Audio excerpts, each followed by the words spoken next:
আজিকালি মানুহে খালি চুগলি গায়, খালি চুগলি, ইয়াৰ কথা তাত লগাব, তাৰ কথা ইয়াত লগাব।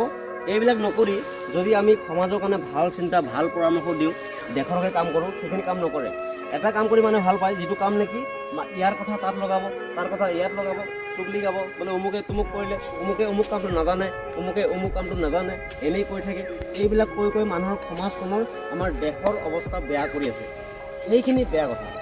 এইটো চিন্তা কৰিব লাগিব, আমি সমাজৰ কাৰণে আমি কি কৰি আছোঁ, আমি দেশৰ হকে কি কৰি আছোঁ, আমি মানুহক আমি কি পৰামৰ্শ দিছোঁ, আমাৰ পৰামৰ্শত মানুহে ছাকচেছফুল হৈছে নাই, আমাৰ পৰামৰ্শ মতে মানুহে সফলতা পাইছে নাই, এই কথা বাৰ্তাবিলাক চিন্তা কৰিব লাগিব। তাকে নকৰি যদি মই ইয়াৰ বদলাম তাৰ কথা ইয়াত চুগলি গায়, এইবিলাক কৰি পেলাই আমি সমাজখনৰ নৱপ্ৰজন্মক কি শিকাব বিচাৰিছোঁ?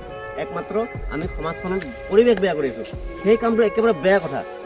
সেই কামটো যোনে কৰিছে সি ডাইৰেক্ট মূৰ্খ এটা। কাৰণটো হ'ল কি, সমাজৰ হকে দেশৰ হকে কাম কৰা মানে আপোনাৰ জীৱনত উন্নতি হ'ব আৰু আমাৰ দেশৰ ভাল হ'ব, এটা সমাজৰ ভাল হ'ব। সেইটো কৰক, এই চুগলা চুগলি কৰি বন্ধ কৰক। এইবিলাক বেয়া কথা, এইবিলাক কৰিলে একো লাভ নহ'ব। নৱপ্ৰজন্মক আমি এইখিনি কথা চুগলা চুগলি কৰি নৱপ্ৰজন্মক আমি এটাই বেয়া কৰিবলৈ বিচাৰি আছোঁ। গতিকে বি কেয়াৰফুল, সাৱধানে কাম কৰক, যাতে দেশৰ নৱপ্ৰজন্মই কিবা এটা শিকিব পাৰে, কিবা এটা বুজিব পাৰে, নিজৰ জীৱনটোক আপডেট কৰিব পাৰে। B careful.